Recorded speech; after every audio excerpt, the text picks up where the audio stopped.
எல்லாத்துக்கும் வணக்கம். நமக்கு இன்னைக்கு புடவை வாங்க வந்துருக்குறாங்க ரமேஷ் அபிராமி சத்திரியன் குடும்பத்தார். அவங்க நமக்கு உதவி வாங்கியிருக்காங்க. இன்னும் நிறைய உதவி வாங்கியிருக்காங்க.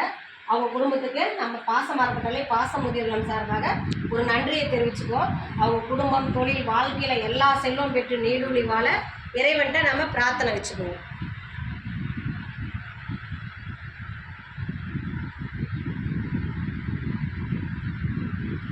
உதவி புரிந்த உங்கள் குடும்பத்தாருக்கு எங்கள் பாசமரப்பட்டலை பாசமுதியவர்கள் சார்பாக நன்றி தெரிவிச்சுக்குவோம். வாழ்க வளமுடன்.